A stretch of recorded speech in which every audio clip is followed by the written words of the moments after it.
The European service of Cairo Radio. Strings and drums, hitting a tune, a thought, or an event.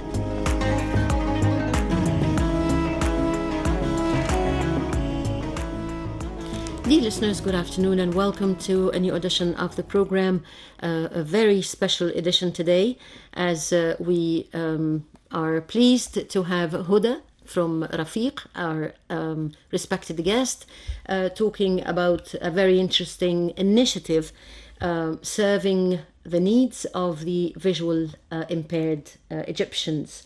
Let's have an introductory video of the Rafeeq initiative. First of all, helping the blind online. Let's have an initial idea about them, and then we'll learn more from our guest. The light is one of the greatest blessings that God has bestowed upon us, and without it, our lives would completely change. Have you ever imagined waking up one day without seeing the sunrise? Rafeeq is a youth voluntary initiative that provides free assistance to our blind brothers in reading books and research papers audibly. Perhaps you can be the reason to make the sun shines and the moon illuminates for them. In Rafeeq, we are waiting for you to lend us your hands so we can see and overcome challenges and difficulties together. Rafeeq is a story to be told and a candle that never extinguishes. Be a partner with us for the sake of eyes that dawn with hope. And so, dear listeners, Rafeeq is a digital initiative free of charge, round the clock, and diverse of services are provided by Rafeeq. As an article that I ran into, published in Al-Ahram Weekly a couple of weeks ago, it talked about 2,000 plus beneficiaries with 8,000 Arab worldwide volunteers, talking about the foundation of this initiative in January 2023 on World Braille Day. Huda, let's first of all, we need to clarify a lot of points here, but first of all, tell me your story, how you learned about Rafeeq and what motivated you to be part of this voluntary initiative.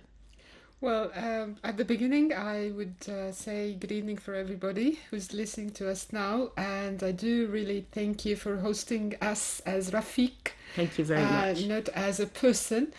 Because today I'm coming on their behalf of Marwa Salim, who is the manager and the director for Rafeeq. She was supposed to be here with us today, but for reasons, she had just asked me to be on her behalf. So I do have the honor of representing them and the honor of being with you today. I'm very pleased to have you. Thank you very much. First of all, I would like to say that Rafeeq is not only for Egypt, it's from the ocean to the Gulf, actually. Yeah. They are covering a wide range of places, from Morocco, from Mauritania, from Yemen, from the Gulf area, mainly Saudi Arabia, Emirates, different parts that speaks Arabic and then Arabic as well, actually. So they have very diversified places that they scatter. So they are really from the ocean to the Gulf, not particularly for Egypt. Very, very ambitious and very kind of, because I understand that it's free of charge. Exactly. It's for free, but with a lot of zeal to provide the services to help the visually impaired. So, starting with you, how did you learn about them? Well, I learned about them in a very absurd way. I was one day, we all receive messages on WhatsApp, like circulars and stuff like that. So a very dear colleague and sister, and I consider her my daughter, she sent me the link for the group. And I was just like asking, what do they do? And then I just click join. And when I read the bio of the group, it said that they are there for the blind and the impaired visual individuals. And I started to read what they put onto the group. They ask people just to read out articles and to read out Textbooks books and and lectures and stuff like that. The amazing thing is that the first article I read with them was about Helen Keller. Really? And I was really like, this was a sign because my parents were very much taken by Helen Keller, being there with all the impairments that she had. She was blind and she was deaf, yet she became number one author and politician, also activist, in the US. And the reason why she reached that was her assistant, Anne Sullivan. And Anne had played a very important role. Also, I remember that Taha Hussein had Susan, his wife, with him during his life. So these people need someone to back them up, and Rafik is really doing so for the blind and the individual and the impaired individuals for sight. I would like to grab the opportunity to add Ammar al-Shari'i to the list of names. I'm sorry, maybe I No, because these were the people that we were very much into with them. Yeah. Also, Ammar al-Shari'i, it just slipped my mind. I loved his music. He's a lovely very person. much. Yes, very much. And his wife was a colleague also. Yes, that's why I mentioned it. Exactly. Madam Mervet Al-Aflas, yes. Exactly. And she had played a very important role in his life. And I think because these people are there, they became the icons that we know nowadays. And Rafik, because of this, also had the input to do so. Let me tell you that Yasmina Nagar, the first into the secondary high school last year, the first for the impaired insight, Rafik was reading for her. Really? Exactly. And there is also Abdullah Hussein. He's one of, I can't tell the name of the college because it's a very expensive one. But he was also, he's now working into the college itself, and he's an assistant teacher. And he passed because Rafik was there with him. So you can consider Rafik as like a rock where everybody has got his back covered with it. I always consider her. You believe in them. You not only represent them, but you believe in their message. I believe that whatever khair you do, there is a payoff for it. Allah had asked Muslims for 2 or 4 rakat in the morning, just to zakah and sadaqah, for your blessings that he gave you, for your hands, for your sight, for everything. So I believe being part of Rafiq is a sadaqah of it's like paying back. Allah had bestowed on us and gave us, like I can see things and I can let others imagine them. I used to do that when I was young, to close my eyes and think myself that I cannot see. What if one day I lost my sight? What I'm gonna do? Okay, I know that the door is there. I know that the window is there. I know that this sound is so and so. So it's just like you live what they are doing. And also it comes when I read to them. I want them to feel what I'm reading rather than listening to what I'm reading. let me just say that it's very kind of you, and tells how a kind heart you have since your childhood, thinking about the less privileged and trying to imagine their life and trying to put yourself in their shoes. Very interesting. Okay, the official date for the launching of the initiative was in January 2023, but before the air you mentioned that they started a couple of years before that. Would you brief us on this, please? Exactly. I crossed by a unit I was reading in a book. It says that every invention has a funny story behind it. And actually, when I thought of it, like every invention has got really a coincident story behind it that made it an invention. Rafik had been there just because by coincidence, Marwa had received a message on Facebook from someone who was asking assist in reading online for the examination. Books and stuff like that. So she started to do it by herself. She found time, so she started to do it by herself. Then the amount of studies, like there is Arabic, English, so she started to ask other people to assist her in assisting the beneficiary. So they became a group assisting him, and he, because he was blind impaired, so he asked his fellows that they might also benefit from this group. So from here it started to weave, Mobilize, yeah. exactly, to weave the what I say, the carpet or the base stone from where they started to become.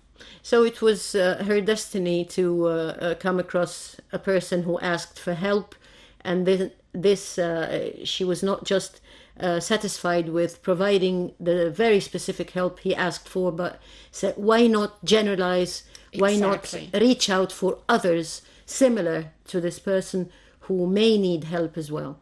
Mara is a very generous and a very kind-hearted person, and she is Surrounded there. by other kind-hearted persons, as I see. Thank you. She is just a person that had, I can't say that she dedicated her life, but she dedicated the free time that she has. We all have free time in our lives, that we scroll our mobile for.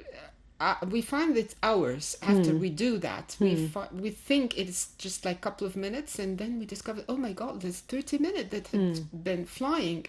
So she made use of that time. And to tell you the truth, when I practice it myself, I find that I do have baraka in time. You can sense that your day is long, it's full of activity. You're filled with different kind of information, be it a third grade book to a master degree book to a very important achievement I've witnessed with Rafik was the description of Egypt. This book is in 9 volumes, and this is an ancient book talking about Egypt. They managed to audio it. You mean the Description d'Égypte? Yes. The one made by the French campaign Exactly. in Egypt. Yes. Yeah. They were able actually to record it and to put it in Really? the library. This Yes, is with huge stuff, huge with work. 9 volumes. So Interesting. this was an achievement that I've witnessed myself, and I've, alhamdulillah, participated in part of it.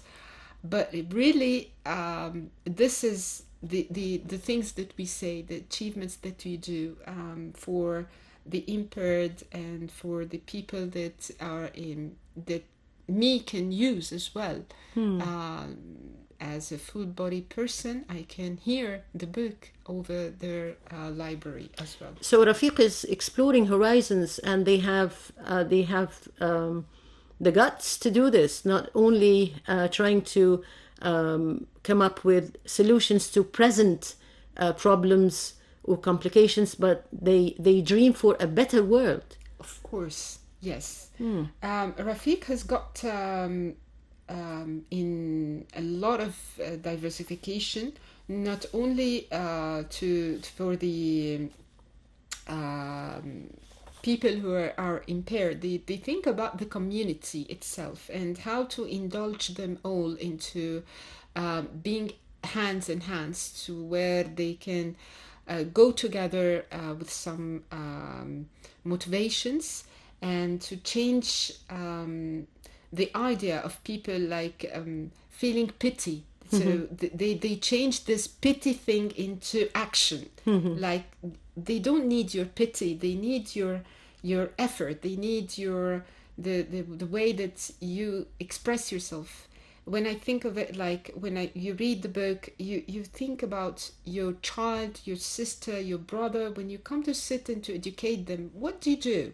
So you take their hands and you start to telling them looks like this and this looks like that. So it's the same. These people, we cannot eliminate them from the society. We must bring them in, and we must know what are their needs so that we can just get to advance with it.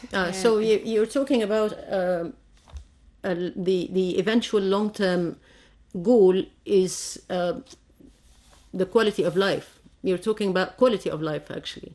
Exactly. Well, this in so many words you mentioned the noble motivation of the initiative, and this brings me to providing the moral assistance that they believe they should serve. This means that the founders of the initiative believe in moral commitment towards the visually impaired, isn't it? Yes, they do. They do have a lot of things to just put them into what we call the community.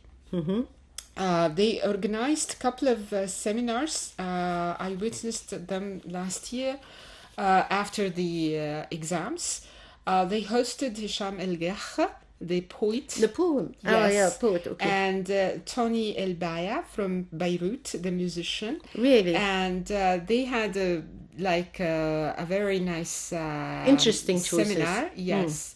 And this was actually the request of the beneficiaries. They wanted They to asked meet them. for them. Yes, and it was And they were live answered. minute. Exactly, and they were answered, and these people wouldn't just turn the back for them. They really and there are videos for So Hisham, they and try he their best to make dreams a reality. They come true. Exactly. Yeah. Yes. Interesting. As much as you can, you have to make it, because they dream, and we are here to just help them.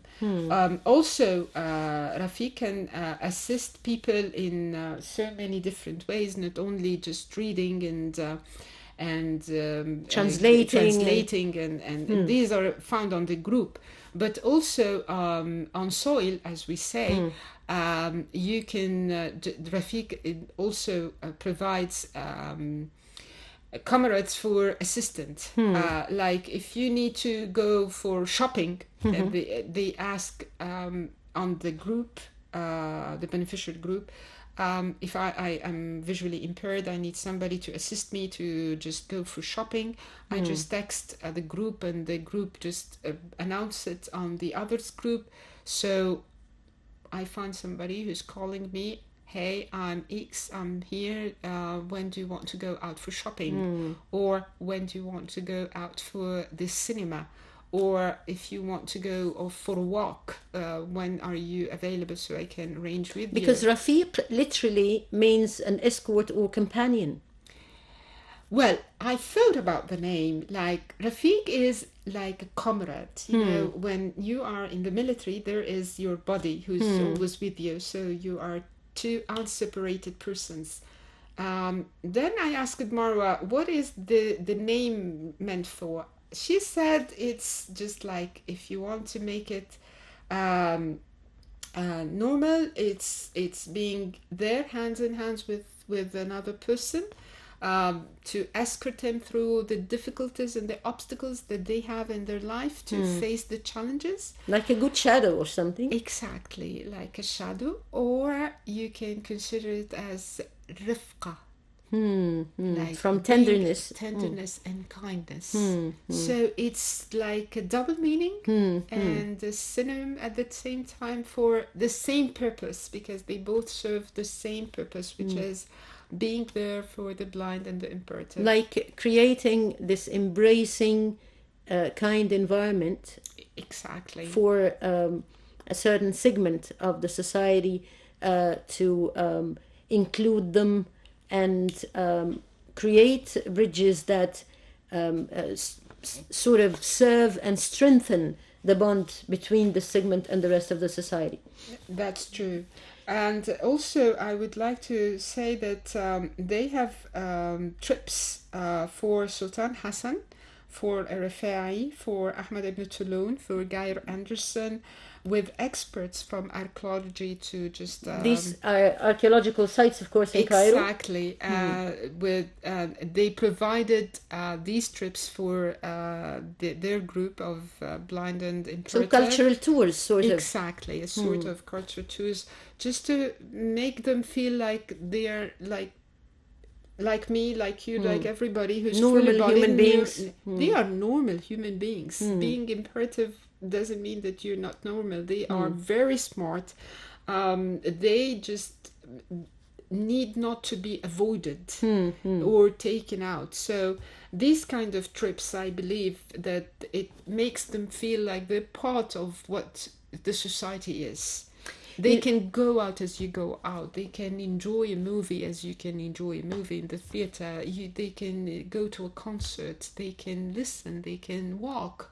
Thank God that they have other blessings other than sight. You actually pointed to circumstances, to coincidences earlier, and this happened to me because it went like this. I read this article about them in Ahram Weekly, and then a couple of days later a friend talked to me on the phone about them and why not join them, and then just 24 hours later I saw this blind woman in the underground, and I don't come across them usually, but I said, why at this time? I started looking at her and I said, is she really blind? I recognized that because she was holding the stick, and she was in the metro, and I said, how courageous. How could you go out alone, depending on yourself, on Allah first of all, of course, and then just holding the stick, and you go to the metro and you trust that you will move alone and be on board the right metro and going to the right station. You can't see how from where do you have this courage to be part of the world around you alone, without anyone with you. It's very scary. Very scary if you don't, يعني, if you don't have the problem they're born with, you can't see. I would double check, triple check the route of my daughter, who's 24 years old, going to somewhere, having a lecture or a workshop, attend a workshop or whatever, and I try asking, how will you go there? I'm going with you. Do you have an escort? When will you come back?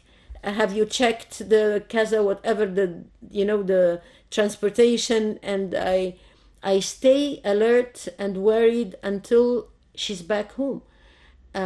So these people are really courageous, and they're empowered by the Almighty and by their own belief in themselves, I think. I don't know.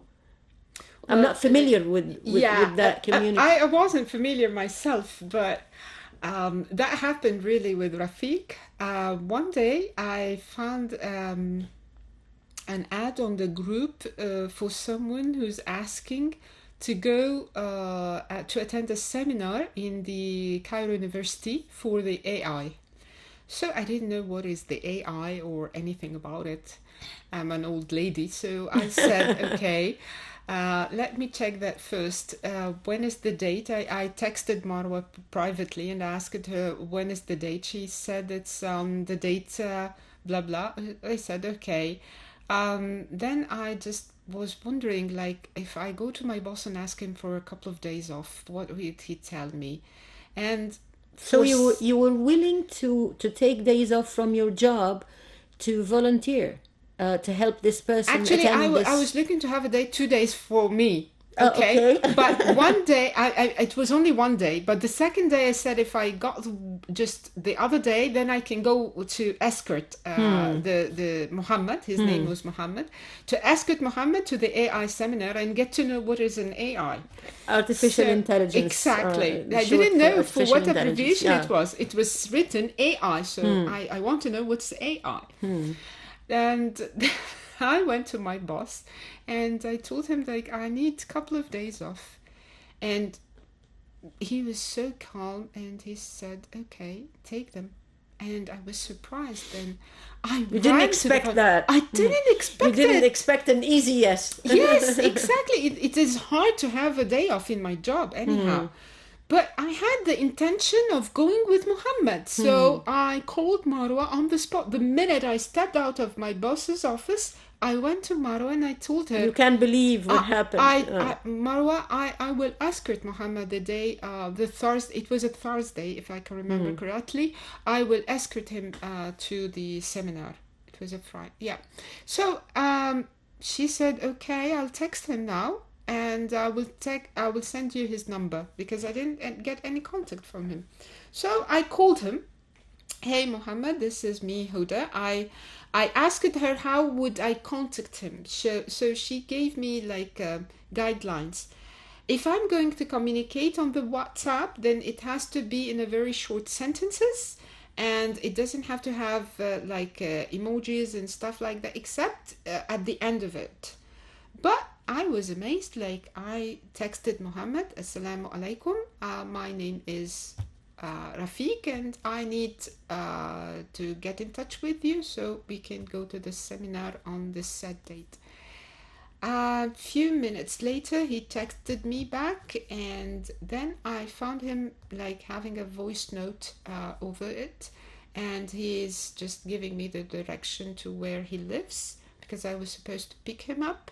And from where he lives to go to the university. So when I was there in the morning, like, I didn't know how to deal with the guy. Like, okay, he's young, he's at the age of my son, it's fine. But then I said, okay, Muhammad, my name is Rafik, and I need to know how would I deal with you? Like, would you like me to touch you? Because people might not feel okay. He said, no, just hold my hands and tell me where can I put my foot. I said, okay, now you can step down, you have a car, you can sit and then you put your legs inside and stuff like that. Then I got to know that Muhammad was visually impaired after he had sight. He was born normal person, and he was like until 18, 19 years old, he was playing rugby and football. And he got injured and he lost his sight because of that. So we had a lovely discussion on our way to the university. And I asked him, okay, can I just know what is AI? Because I have no idea. He said it's the artificial intelligence, and it is going to be about a lot of stuff that we can use so that we can make use of the power of knowledge, and also to deal with the smartphone. And I got to meet wonderful people that day. Like, they shared their experience with the smartphone. I found that there are applications for these people to just enhance the way they live. They can actually take photos with the phone while they can just put the phone to the image, and they can listen to the instructions. If the position of the paper is correct or the position of the person is correct, then shoot or click or like I was, huh? This is very interesting because there was this line that Marwa Abu Salim kept emphasizing in her messages in the WhatsApp groups, saying that she's reminding everyone that the goodness carried out and being delivered is not required for the recipients, but also for the people providing the service. Doing good and feeling good about yourself and magnifying or maximizing the goodness, the point of goodness somewhere in your heart or in your soul, you need to work on this and serve this. So together, we try to become better human beings together. Those who are providing the service and those who receive it. All of us, we need to feel about this and serve this goal. This is exactly what we call as a win-win scenario. Yeah. It's a win-win for both of us. A win situation for the beneficiary because he gets what he wants out of Rafik, and for the volunteers of Rafik and for the admins of Rafik, they get also the barakah of helping, of giving. You know, giving is just like I example it as a fountain. In each of us there is a fountain of giving, and this needs to be always refilled.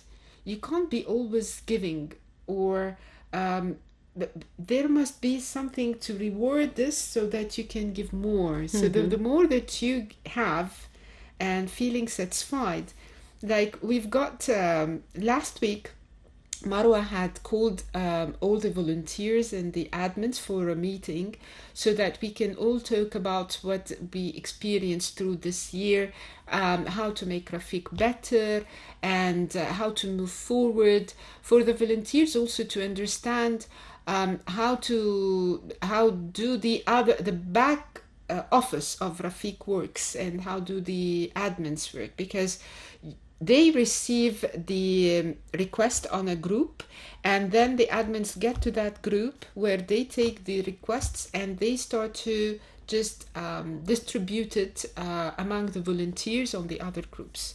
We have different groups for words where you can just type from PDF to a Word, so that the beneficiary can take this Word document and go to print it on Braille. Also, there is some technical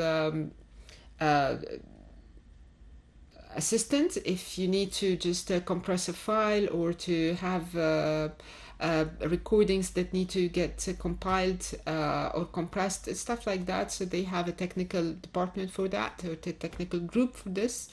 Also, they have the language group where they can translate in so many languages. It's not hieroglyphics, Persian, Chinese, 17 language actually, other than English and reading in Arabic, of course. It's a huge challenge. Exactly, it's all carried out in good faith, and as if all surprises are no surprises. Exactly. They deal with everything just as normal, as if we're talking about Arabic, talking about no surprises at all. They handle the requests calmly and quietly, professionally, you know. Well, they have stress times, especially during exams like we face today, and I urge everyone who's listening to us, please share us on the Facebook and WhatsApp group. Please, we need your assist, because really the amount of beneficiaries that we are serving in, if you know that in Egypt there is a 1 million blind and 3 million impaired visual, so we are serving almost 2,000 out of them. We need to serve more, but we need more volunteers. They are 25 admins. I said they are covering from ocean literally to the Gulf. 24/7 they are working, and they try their best really as admins that I've worked with to do the best of they can to answer get mission accomplished. Exactly. Everyone satisfied from the beneficiary. By the way, I don't want to waste the opportunity to ask about the service being extended to other Arab countries, as you previously mentioned. Yes. How do you deal with Arabs, different dialects, different cultures, different geographical locations? Of course, you get in touch with them via, the phone, WhatsApp, Messenger, whatever. Isn't that the case? Yes. Are there different sort of obstacles that you try your hardest to overcome? Well, actually, because in Arabic dialects, of course, we know that northern Morocco, they speak different Arabic than the in North Africa. In North Africa, oh, yeah. Yes, they speak different Arabic. Morocco, Tunisia, and Algeria. Yeah, they have different dialects. Exactly, than the Arabic that we read. So, thank God that Arabic is audible all over, and the way they write their books is exactly like the Arabic that we read. But the challenge is to find the timing to deliver it, because there are different time zones in the Arab region. So you need to be there 24/7. So the 25 admins, they are there 24/7. Like they work in shifts, I think, and Marwa manages somehow to just see who needs when and what. And if there is a file that needs that was not answered, they keep on just announce about it and stuff like that. So yeah, they do have challenges keep pumping up, but for sure, yes. But everyone exerts their utmost to find a solution. Yeah. The big challenge I find is not from the blind actually or the visually impaired. It's from people like me with visual sight. When I take a photo of a paper and I know that this photo is going for someone who can't see it, I urge them, please do it in the right way, because really they receive hazy photos, partially erased photos.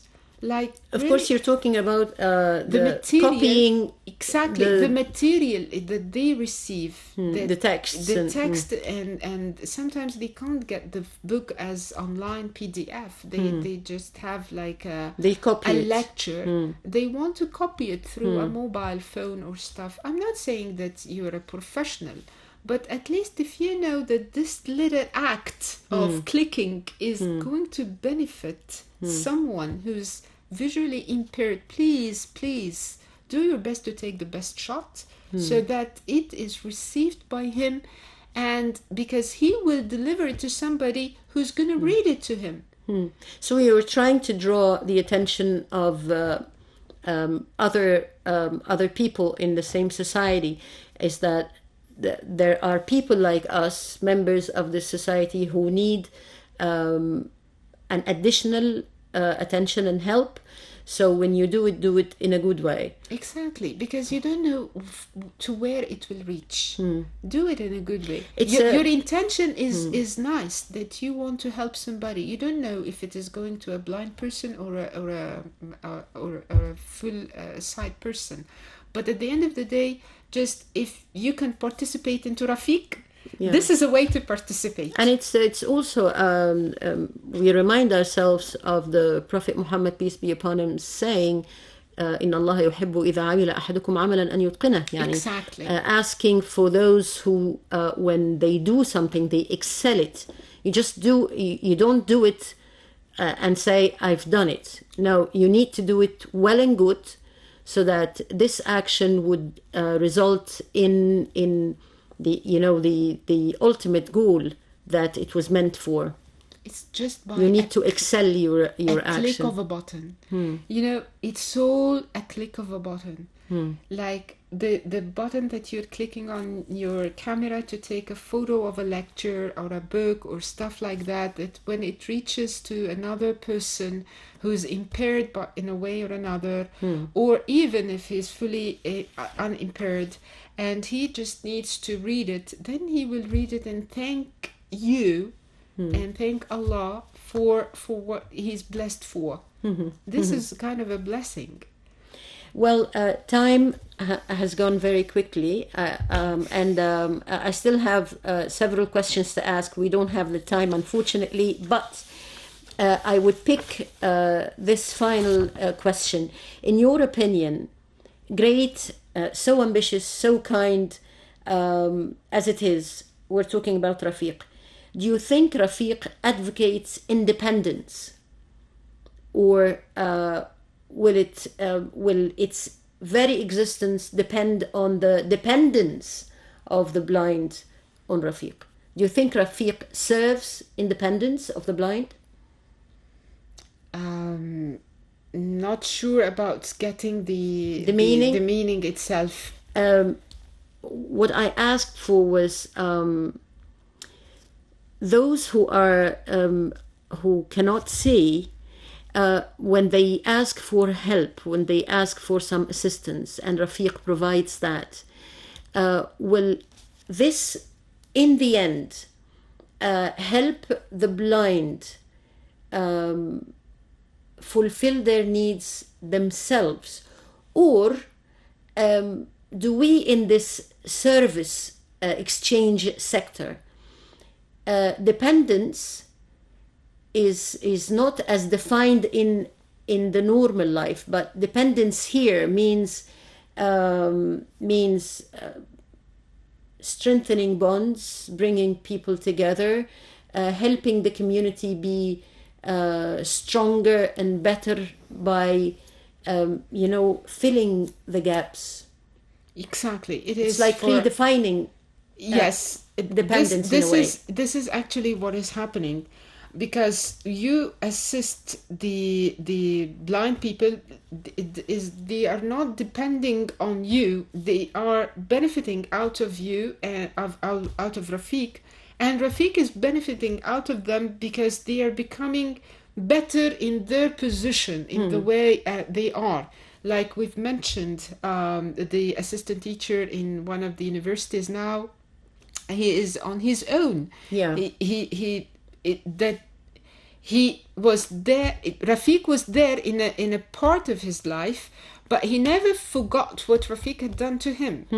But Rafiq had helped him to be part of the community, part of to, like we say, put his feet on the right ground. So Rafiq is helping these people to be on the right ground and to be on their own and to provide assist whenever they need. So it's like you just inspired me with a visualized picture, as if Rafiq is the light in a dark tunnel, guiding people to reach the end of the tunnel safely and then take it on their own. Yes, as the video that we've heard at the beginning of the episode, it says Rafiq is a candle that never distinguishes. It's always there, enlightening everybody. We ask Allah and we thank Allah for giving us the blessing of sight, and we ask Him also for the insight. Yes. So these special insighted people, I would call them, they are very insighted. They can see the unseen. They foresee things. So these people, they are completely part of who we are. I told you, and I used to imagine myself in just close my eyes and imagine things. I put myself into their shoes. I urge everybody, just if you're not participating now into Rafiq, please participate so that you can feel what we are talking about. This is something I cannot talk unless you start to feel it itself. So we can talk like hours, and I can tell you what Rafik does every day, but you will not be able to imagine it until you taste it, until you try feel it and get the power of it, until you are really into the kitchen, as we say, until you face what they are facing, until you get to know what to do. Like I live now with one of the admins. I literally live with her because I always talk to her like, please, can you ask the beneficiary what kind of a book he wants and what kind of a lesson he needs, and okay, if he doesn't need it now, so we can pause that and we can take this and we can put. So it's just like we chat with each other more than we chat with our a life parallel to life. Exactly. So it's an invitation for everyone to try this new life, this rewarding life, and this blessed life. Please. At the end of this very special edition of the program, I enjoyed very much hosting you, Huda from Rafik. Thank you very much for being here, and it's goodbye for our listeners till next week.